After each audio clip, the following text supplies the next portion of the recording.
Okay, and at this point I'm just applying the paint to the like flesh colored areas again. They're okay for the most part, but there's like a little bit of blemish here. I did the other arm, but for some reason the camera didn't want to record, so you kind of missed that. So I'm just going to basically apply a quick coat of paint on this and pick off any like remaining plastic bits hanging off of it, and then once that's dry and there's no more flaws, I will do the second coats of paint on the shoulder pads and any extra detailing that needs to be done for that. So pretty much at this point you're just applying another coat of paint, just like I did with the legs, to cover up any imperfections or flaws. Of course, it goes without saying, if there's any like small problems that I see, I can always touch those up if they need to be touched up. Like for instance, I don't need to put a whole coat of paint on the arm.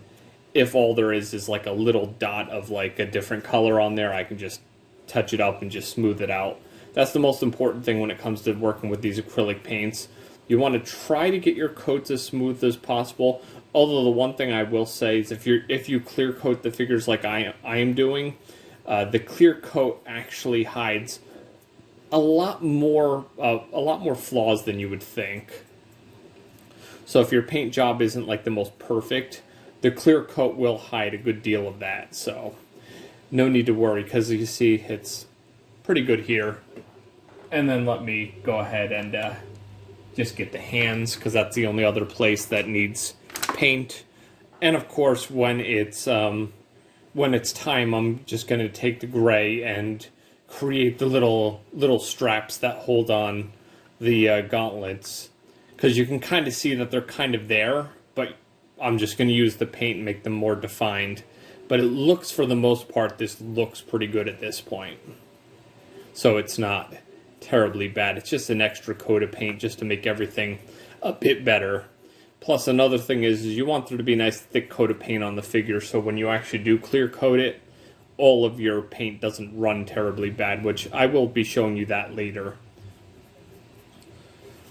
Which, of course, will be outside, because I don't spray paint in the house, because, you know, that's bad, and all the odor can really get to you, because it's, like, really strong. But as you can see, there's a little bit of overpaint on the actual pad, the actual, like, hand pad here, but I will repaint that when I do the pad again, and I'll try not to get too much gray on the hand. But yeah, the hands are actually looking really good. They didn't have as many blemishes as the arms did. And I'll probably also use this time to redo the face a little bit. And maybe I'll get back in there and do some detailing a little bit later. But of course, to you, all this is being done in one like long continuous thing. For me, this has been the stretch of several days, because I don't just sit down and like paint something for hours. I just kind of do the painting work when I can. If it's a single small action figure, it obviously gets painted a lot quicker than a bigger one. So yeah, as I was saying, you just want to make sure your paint is nice and smooth.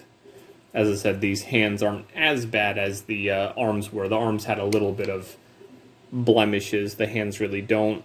The parts where you really have to be careful with the hands is like inside the hand. I always tend to miss a couple spots there and don't notice them until much later.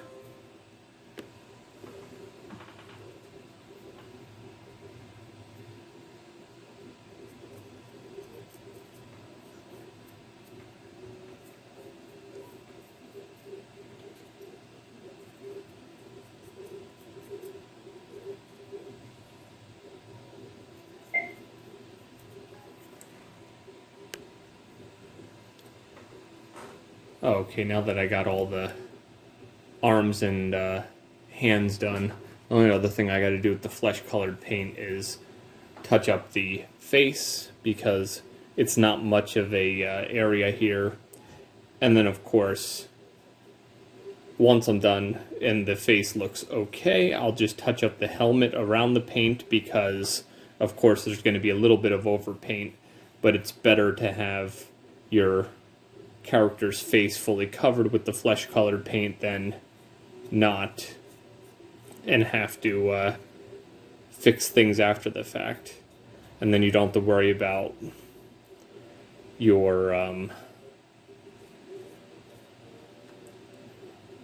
paint like not being thick enough. You just end up seeing like the color underneath, which in this case this was printed in the white PLA, as you can see from the piece here.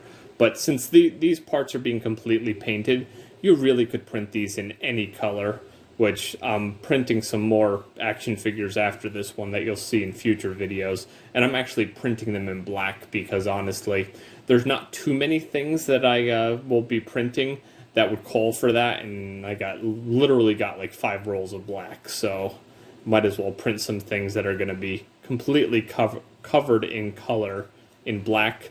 And just like with the white, you'll be able to see if you got full paint coverage, and I think that looks pretty good. And the good thing about this shredder is I'll be able to do his eyes a lot better because he's much bigger than the small version. But for now, that's going to be all of the painting. All I'm going to do here on the face is just make sure the paint on the face is nice and thin. Well, nice and even. And then we're going to just place him back on his side here.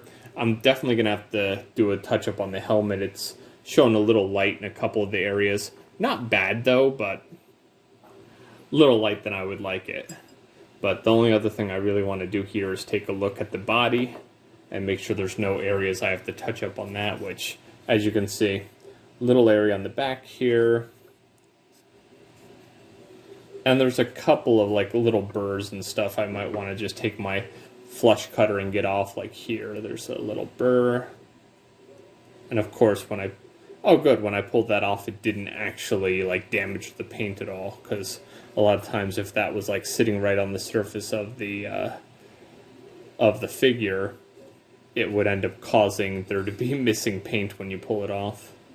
Because a lot of times when you apply the paint, these little pieces of plastic become a lot more visible than they would have been. But honestly, in the end of the day, a lot of this stuff will not be too visible, considering if it's on his back or something. But other than that, a little bit of touch up on this, and then we'll call this layer of paint done.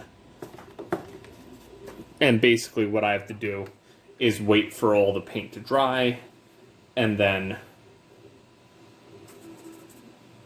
do the touch-ups on the pieces that have other color paint on them. So what I'm going to basically do right now is mix a little bit of gray.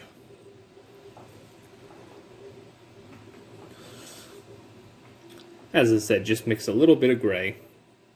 Not a lot, because basically what we have there is a couple spots on the back, because as you can see with it, I had to place it back down. So it's no surprise that the back parts are ending up getting a little blemished.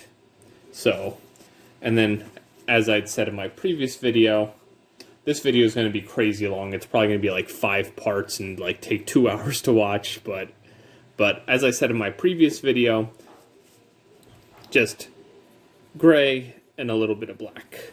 And we just basically get that like darker gray color that Shredder's armor would normally have.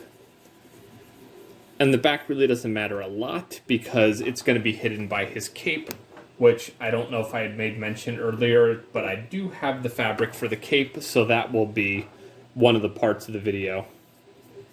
Oh, that is a little bit too light.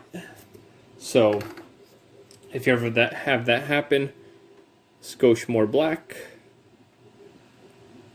And that's going to darken it up, because if you, I don't know if you can see this, but the paint, when it's going on there, it most certainly looks a bit too light for this application. And you just don't want to completely change the color of what you're painting when you're trying to do a little bit of touch-up. Yeah, that's looking a lot better now. And the only good part is, since this is on the back, if I had completely messed up, it's not like everyone would be like, oh my god, look at your Shredder figure. Your painting is all different colors. But yeah, it's okay if it's just on the back. But since I can do this, I'm going to just go ahead and get a nice coat of paint here on the back so we don't have to worry about it anymore. I don't know if anybody who would watch this has ever seen any of the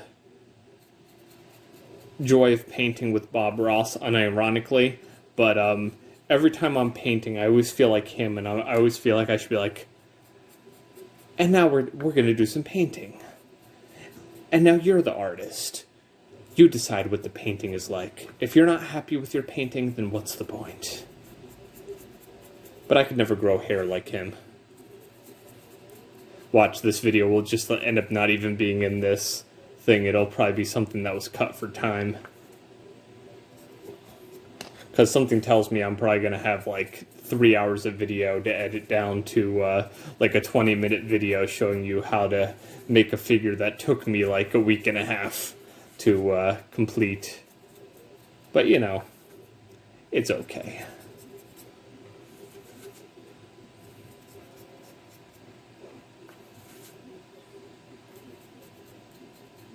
And the good thing to know is this might look a little dark when it's on here, but it will dry nice and light. And of course, if it doesn't end up drying nice and light, we'll put another coat of lighter paint over it.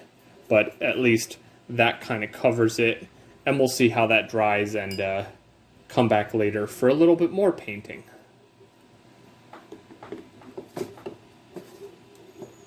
So that just goes there, and we basically got to let everything dry for a good while. That's another reason why this whole thing takes just so long to do, because you have to paint, you have to let it dry, then you have to touch up, you have to let it dry, and then eventually when you're done all your painting, you have to clear coat, let it dry, put in at least another layer of clear coat. I found at least two clear coats work.